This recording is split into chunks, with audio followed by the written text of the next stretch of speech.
ठीक है, ईयर हमारा क्या है, सेंस ऑर्गन है। और जो हमारा ईयर है हमने उसे बेसिकली 3 पार्ट में डिवाइड कर रखा है, middle ear, external ear, middle ear और internal ear. External ear, middle ear और इंटरनल ईयर।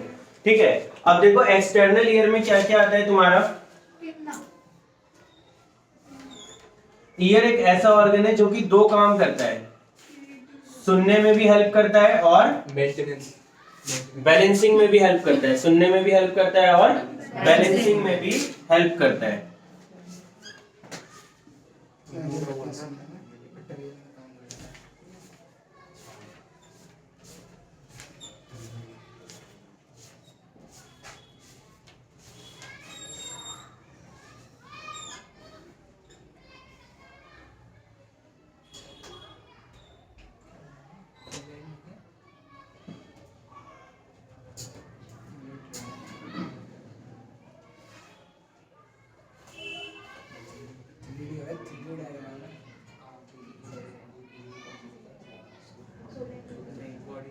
नहीं, बॉडी पोस्चर को मेंटेन करता है। इतने कम मेरे होगा तो बहुत प्रॉब्लम होगा, तो ऐसे सीख रहेगा हमेशा। हकीकत है, मेरे भाई को सुनने बताया था। बेटा देखो उनकी भाई को जब कान खराब, तो देखो यार, ये वाला जो है ये एक्सटर्नल ईयर है तुम्हारा, this is your external ear. ये क्या है तुम्हारा, एक्सटर्नल ईयर। इसके अंदर 2 चीज होती हैं, एक तो होता है पिन्ना। क्या होते हैं, pinna. Pinna are the smooth muscles. ठीक है, ये क्या करते हैं, साउंड वेव्स को कैप्चर करते हैं। ठीक है, और कुछ ऑर्गेनिजम्स में, ठीक है, कुछ मैमल्स में पिन्ना को मूव भी कर सकते हैं। ठीक है, ये क्या है, एक वेस्टिजियल फीचर है। अगर ये किसी के अंदर देखने को मिलता है, कई लोग अपने कान को हिला सकते हैं, ये एक वेस्टिजियल फीचर है। हमारे अंदर इसका कोई यूज नहीं है, लेकिन जो हाथी वगैरह है उनका बहुत यूज है इसके अंदर, बॉडी को कूल करने में काम आता है। ये मैकेनिज्म बॉडी को कूल करने में काम आता है। ठीक है, और ईयर के अंदर कुछ जा नहीं पाता इस मैकेनिज्म के थ्रू, बट हमारे अंदर ऐसा कोई भी मैकेनिज्म नहीं है, तो ये वेस्टिजियल है। ठीक है, उसके बाद ये क्या है, एक्सटर्नल ईयर का ही पार्ट है, इसे बोलते हैं एक्सटर्नल ऑडिटरी कैनाल। क्या बोलते हैं, एक्सटर्नल ऑडिटरी कैनाल। उसके बाद बेटा आ जाता है मिडल ईयर। मिडल ईयर में क्या क्या होता है बेटा, middle ear is represented by, सबसे पहले स्टार्ट होता है किससे, टिम्पैनिक मेम्ब्रेन से। ठीक है, जो मैंने ग्रीन कलर की शेड में बनाई है, ये क्या है तुम्हारी, टिम्पैनिक मेम्ब्रेन। इसी टिम्पैनिक मेम्ब्रेन को तुम क्या बोलते हो, ईयर ड्रम। टिम्पैनिक मेम्ब्रेन, और क्या बोलते हैं इसे, ईयर ड्रम। ठीक है, फिर उसके बाद ये क्या है तुम्हारा, 3 बोन है। ठीक है, इन्हें हम ईयर ऑसिकल भी कहते हैं। ये हैमर शेप ऐसे दिख रही है तुम्हें, ये है मैलस। ये एविल शेप, जैसे मोची का वो नहीं होता जूते ठीक करने वाला, जिसपे जूते रख के ठोकता है वो, कभी देखा मोची के पास, तो कभी गए नहीं होगे तुम लोग। ठीक है, मोची के पास, जब मोची के पास जाओगे ना, तो उसके पास एक औजार होता है ऐसे, जूते रख के ठीक करता है, इस पे कीले मारता है इस पे। और ऐसे भी होता है शायद, ऐसे, इसे कहते हैं एविल। तो एविल शेप। ठीक है, ये बोन कैसी होती है, एविल शेप। और तीसरी होती है इंकस, हाँ, मैलस, इंकस, और ये होती है स्टेप्स। स्टेप्स कैसी होती है बेटा, यू शेप, यू शेप, या फिर तुम कह सकते हो स्टेपेडस की तरीके से, जैसे वो नहीं होता स्ट्रीपर्ड, क्या कहते हैं, जिसपे घोड़े पे बैठने के लिए जो एक वो लगा होता है ना, हाँ, यू शेप होता है वो, तो उसकी तरीके से बोन होती है। ठीक है, इसीलिए इसका नाम स्टेपेडियस पड़ा है। ठीक है, उसके बाद ये आ जाता है इंटरनल ईयर। बेटा internal ear is also known as labyrinth. Internal ear को हम क्या बोलते हैं, labyrinth. It is also known as लिब्रिंथ।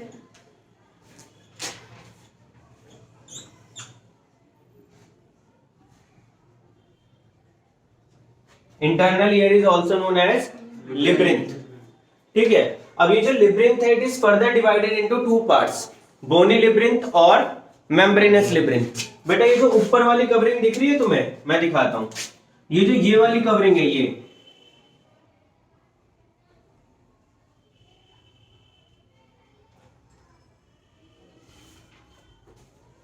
जो मैंने रेड से मार्क कर दी, इसे हम कहते हैं बोनी लिब्रिंथ। क्या कहते हैं बेटा? बोनी लिब्रिंथ।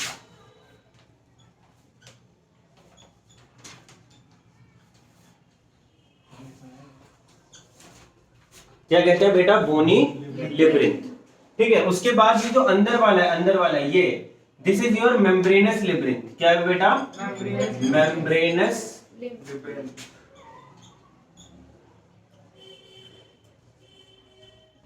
Membranes labyrinth. ठीक है, अब इंटरनल ईयर जो है उसे हम क्या बोलते हैं? लिब्रिंथ। अब ये जो लिब्रिंथ का एंटीरियर पोर्शन होता है, क्या? एंटीरियर पोर्शन, उसे कहते हैं कोक्लिया। क्या कहते हैं? कोक्लिया। यही कोक्लिया हमारी किसमें हेल्प करता है? हियरिंग में हेल्प करता है। यही कोक्लिया हमारी क्या करता है? हियरिंग में हेल्प करता है। ठीक है जी। सर एक बार और बताना कहाँ पे होता है? देखो, जैसे ये मैंने तुम्हें बहुत छोटा सा पार्ट दिखाया है, ये इंटरनल ईयर अगर मैं रियल में बनाता तो इसे मैं कैसे बनाता? ऐसे करके,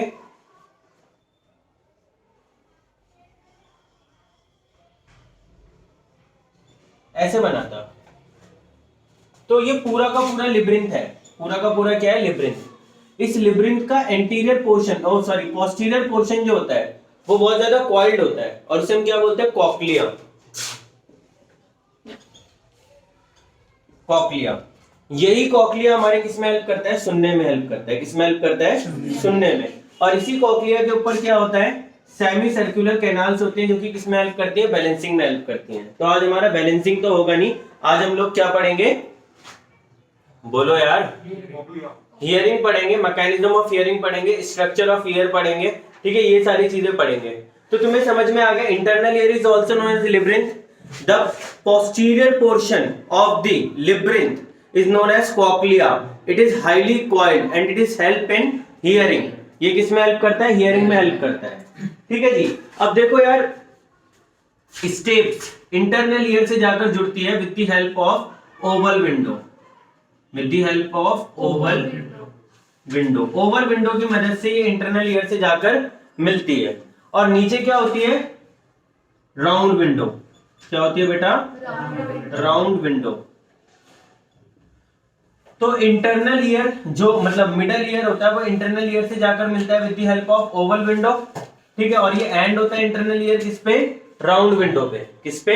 राउंड विंडो पे। बेटा oval window is also known as fenestra ovalis. क्या बोलते हैं? फॉन्स्टेरा। फॉन्स्टेरा, FONSTERA, फॉन्स्टेरा ओवैलिस, OVALIS, ओवैलिस, फॉन्स्टेरा ओवैलिस। और ये जो नीचे वाला होता है ये क्या होता है? फॉन्स्टेरा रोडेंटा। क्या होता है? फॉन्स्टेरा रोडेंटा, FONSTERA, फॉन्स्टेरा RODENTA, फॉन्स्टेरा रोडेंटा। ठीक है जी। अब देखो यार, ये जो पूरा इंटरनल ईयर है इसके अंदर क्या भरा रहता है? फ्लूइड भरा रहता है। क्या भरा रहता है? फ्लूइड। ठीक है, this fluid is known as lymph. इस फ्लूइड को हम क्या बोलते हैं?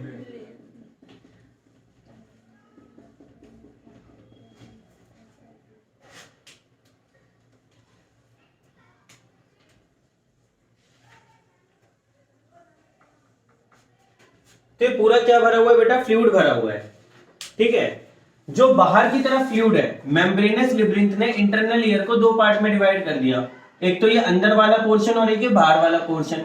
जो पेरीफेरी वाला पोर्शन है उसे हम बोलेंगे पेरिलिम्फ। क्या बोलेंगे? पेरिलिम्फ। तो यहाँ पर क्या होगा? पेरिलिम्फ। और ये भी क्या होगा?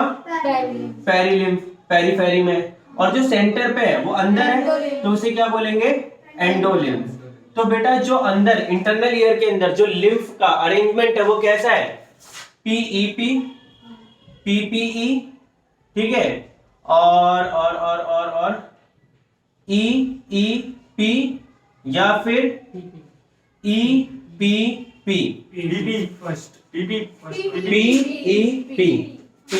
PEP। तीन पोर्शन बन गए ना, ये तीन कंपार्टमेंट बन गए। इन तीनों कंपार्टमेंट के हमने नाम दे दिए। ये वाला पोर्शन टिम्पैनम से रिलेटेड है तो इसे हमने बोला स्केला टिम्पेनाई। क्या बोला? स्केला टिम्पेनाई। ये पोर्शन मिड में है, जिसे हमने क्या बोला, स्केला मीडिया। क्या बोला, स्केला मीडिया। और ये पोर्शन किससे अरेंज है, यहाँ पर बेटा सेमी सर्कुलर कैनाल है, जिसे हम क्या बोलते हैं, वेस्टिबुलर अपरेटस, जो कि किसमें हेल्प करता है, बैलेंसिंग में हेल्प करता है। तो इसीलिए हमने इसे क्या बोला, स्केला वेस्टिबुला है। तो scala vestibuli, scala media and scala tympani. समझ में आ गया? तो फिर से इंटरनल ईयर को समझते हैं। Internal ear is also known as labyrinth. It is further divided into bony labyrinth and membranous labyrinth. ये जो आउटर पेरिफेरी इसे हम बोलते हैं बोनी लेब्रिंथ, ये जो अंदर वाली पेरिफेरी इसे बोलते हैं मेम्ब्रेनस लेब्रिंथ। इस पूरे लेब्रिंथ के अंदर फ्लूइड भरा होता है, जिसे हम बोलते हैं लिम्फ। जो फ्लूइड पेरिफेरी पे प्रेजेंट है उसे हम बोलते हैं पेरिलिम्फ। जो अंदर की तरफ प्रेजेंट है उसे हम बोलते हैं एंडोलिम्फ, एंडोलिम्फ। ठीक है, इसका अरेंजमेंट कैसा होता है, PEP। ठीक है, यहां तक किसी को कोई दिक्कत? फिर हमने एंटायर इंटरनल ईयर को on the basis of bony and membranous labyrinth 3 part में डिवाइड कर दिया, scala tympani, scala media and scala vestibuli. कैसे याद कर सकते हो, TMV virus, TMV virus, TMV virus, tympani, media और वेस्टिबुलाई, टिम्पेनाई, मीडिया और वेस्टिबुलाई। समझ में आ गया? बोलो यस और नो, यस और नो। शाबाश। चलिए रिकॉर्डिंग चालू नहीं, क्या हो गई? अभी सुनते रहो थोड़ा सा बेटा। जहां पर वेस्टिबुलाई और टिम्पेनाई एक पॉइंट पर मीट कर रहे हैं, कौन सा पॉइंट है, ये वाला, इसे बोलते हैं हेलिकोटर्मा। क्या बोलते हैं, हेलिकोटर्मा, हेलिकोटर्मा। और क्या बच गया यार हमारा, कुछ बचा है? ठीक है, हो गया, इसे उतार लो। फिर अभी बहुत सारी चीजें हैं, अभी हम इसका एक एनलार्ज व्यू पढ़ेंगे। मैं नहीं मिटाऊंगा इसे, तुम लोग पढ़ लो, फिर तुम्हें आगे और बताऊंगा। ठीक है, फटाफट पढ़ो।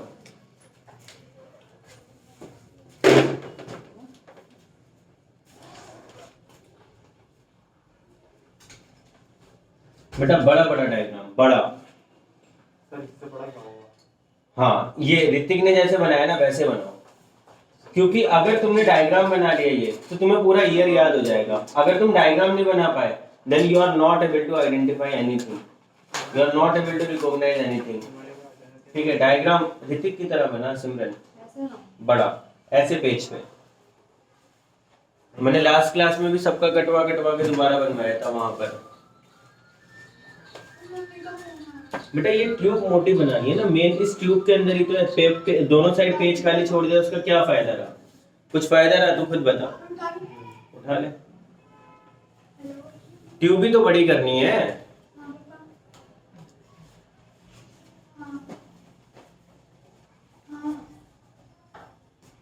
बेटा तेरे पैसे बैलेंस है, जाए मेरे पापा से बात करवा दे आज। ये उन्हें बुला ला, लेकिन वो बैलेंस करवा दे बस।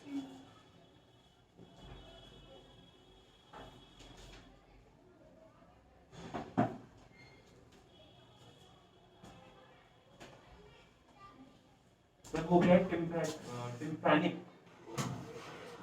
अब देखो मेन हियरिंग, सुनता कैसे है बंदा? सुनने के लिए हमारे ईयर में एक स्पेशलाइज्ड एरिया होता है, जिसे हम क्या बोलते हैं, ऑर्गन ऑफ कोटाई। क्या बोलते हैं, ऑर्गन ऑफ कोटाई। बेटा ये जो तुम्हारा मेम्ब्रेनस लेब्रिंथ है, इसका जो नीचे वाला पोर्शन होता है, ये नीचे वाला पोर्शन, इसे हम क्या बोलते हैं, बेसिलियर मेम्ब्रेन। क्या बोलते हैं, बेसिलियर मेम्ब्रेन। इसका नाम भी हो गया। और जो ऊपर वाली है उसे हम क्या बोलते हैं, Reissner's membrane, basilar membrane. And last chapter है ना तुम्हारा ह्यूमन फिजियो का? नहीं, लोकोमोशन ही तो, मतलब लोकोमोशन ये लास्ट करवा रहा हूँ ना मैं, ये लास्ट करवा रहा हूँ ना, और तो कुछ नहीं बचा ना ह्यूमन फिजियो में। लोकोमोशन बस उसके बोन्स करवा दूंगा मैं, बाकी यही है ना लास्ट। ठीक है, जैसे बीच में कोई भी चैप्टर छोड़ के नहीं चले ना हम। ठीक है, तो रीजनल मेम्ब्रेन हो गई, ये तुम्हारी क्या हो गई, बेसिलियर मेम्ब्रेन हो गई। ठीक है, अब देखिए यार,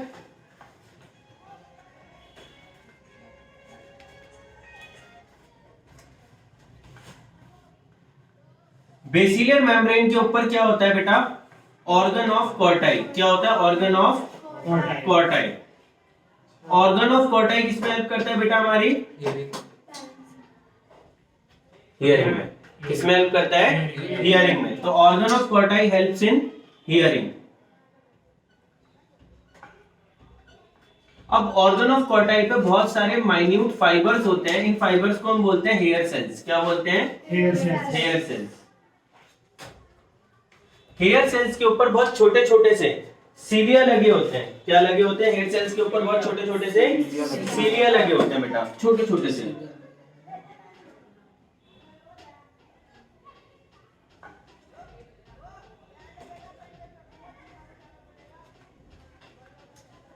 ठीक है जी, ये क्या हो गया तुम्हारे? सीलिया। अब इसके ऊपर एक मेम्ब्रेन जाती है जिसे हम क्या बोलते हैं? Tectorial membrane. क्या बोलते हैं? Tectorial membrane. क्या बोलते हैं? Tectorial membrane. अब बेटा होता क्या है, जब यहां से साउंड वेव्स पिन्ना कलेक्ट करता है, उन्हें भेजता है किसके पास? मिडल ईयर के पास। मिडल ईयर उन साउंड वेव्स को एम्पलीफाई करती है। क्या करती है? एम्पलीफाई। यानी जो हम बाहर से साउंड सुनते हैं वो अंदर जाके 20 टाइम एम्पलीफाई हो जाता है। ठीक है, एम्पलीफाई कर दिया किसने? मैलस इनकस और स्टेप्स ने, और उसे भेज दिया कहां पर? इंटरनल ईयर में। कहां पर भेज दिया? इंटरनल ईयर में। अब इंटरनल ईयर में क्या होगा? वेव प्रोड्यूस होंगी। क्या प्रोड्यूस होंगी? वेव। ये वेव ट्रैवल करेंगी और कहां चली जाएंगी? एंडोलिम्फ में। जब एंडोलिम्फ में जाके वेव धक्का देंगी किसको? हेयर सेल्स को। किसको धक्का देंगी? हेयर सेल्स को। तो हेयर सेल्स इधर जाएंगे और सीलिया किसके अगेंस्ट रब करेंगी? टेक्टोरियल मेम्ब्रेन के अगेंस्ट रब करेंगी। For example, this is your tectorial membrane and this is your hair cells. तो ऐसे ऐसे करके क्या करेंगे? रब करेंगे। ये रब होने की वजह से क्या क्रिएट होगी? इंपल्स क्रिएट होगी। क्या क्रिएट होगी? जैसे गिटार की धुन बजती है ना, तो वैसे ही हर बार एक अलग फ्रीक्वेंसी की क्या आएगी? वेव आएगी। वो इन्हें हेयर सेल्स को क्या करेगी? रोटेट करवाएगी, हिलाएगी। वो क्या करेंगे? टेक्टोरियल मेम्ब्रेन्स के अगेंस्ट रब करेंगे और क्या होगा? सिग्नल पास ऑन कर जाएंगे। अब हमारा जो ऑर्गन ऑफ क्वार्टाई है ये सेंसरी होता है। यहाँ पर सेंसरी न्यूरॉन्स होते हैं। ये सेंसरी न्यूरॉन्स क्या करेंगे? उन साउंड वेव्स को, मतलब जो वेव्स आई हैं उन्हें कलेक्ट करेंगे और ऑडिटरी नर्व के थ्रू कहां पर भेज देंगे? ब्रेन में भेज देंगे। ऑडिटरी कॉर्टेक्स किधर होता है? Temporal region of the brain. कहां पर होता है? Temporal region of the brain, है ना। Temporal region of the brain में सेंसरी स्पीच एरिया होता है। मतलब पहले हम सुनते हैं और फिर तुम्हें जवाब देते हैं। मान लो तुम मुझसे कोई डाउट पूछ रहे हो तो मैं उसका रिप्लाई करूंगा तुम्हें। This is the sensory speech area. इसे हम क्या बोलते हैं? Wernicke's speech area. क्या बोलते हैं? Wernicke's speech area which is present in the, बोलो, temporal region of the brain. समझ में आ गया? तो साउंड सिग्नल्स आएंगे, वेव क्रिएट करेंगी, वेव ट्रेवल होंगी कहां पर? एंडोलिम्फ में। एंडोलिम्फ क्या करेंगी? धक्का देंगी किसको? हेयर सेल्स को। हेयर सेल रब करेंगे against the tectorial membrane. This will generate action potential which action potential is passed through the organ of quartai to, bolo, auditory nerve, and from auditory nerve to auditory cortex which is present in the temporal region of the brain. So what is the mechanism of hearing? Sound waves are collected by the pinna, travel to the auditory canal, then malleus incus stapes, then bolo, scala tympani, scala vestibuli, and then scala media. From scala media, these sound waves create a disturbance in the hair cells. Then cilia will move against the tectorial membrane, which create a impulse which passes through the organ of quartai to auditory nerve, which passes the signals to the auditory cortex, which is present in the temporal region of the brain. समझ में आया नहीं आया? बोलो। So this is the mechanism of hearing. पहले ये वाला diagram बना लो, ठीक है, उसके बाद मैं मैकेनिज्म ऑफ हियरिंग बता देता हूँ। यूस्टेशियन ट्यूब बेटा, मैकेनिज्म ऑफ हियरिंग में क्या है? सबसे पहले sound waves are collected by the ear pinna. Ear pinna क्या करेगा? साउंड वेव्स को कलेक्ट करेगा। किसके पास पास हो जाएंगे? एक्सटर्नल ऑडिटरी कैनाल के पास। एक्सटर्नल ऑडिटरी कैनाल से कहां जाएंगे? मैलस इंकस स्टेप्स, उसके बाद अच्छा एक मिनट, ड्रम नहीं देगा ड्रम टिम्पैनम,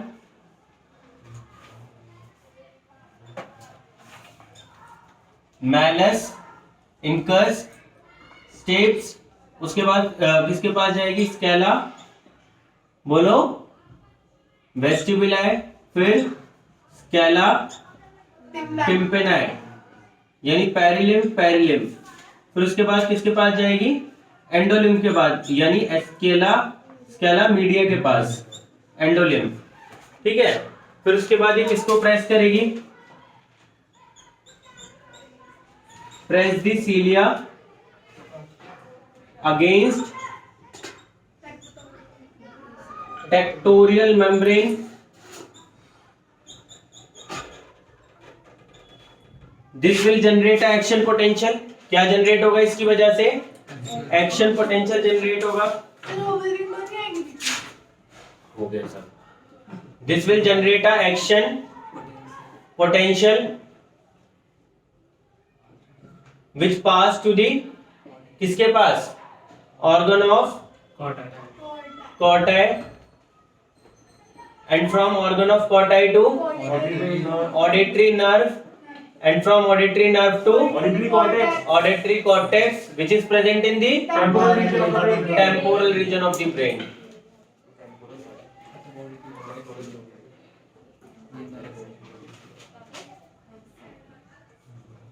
लिख लो यार ये पूरा का पूरा, पिन्ना के बाद EAC है, EAC एक्सटर्नल ऑडिटरी कैनाल,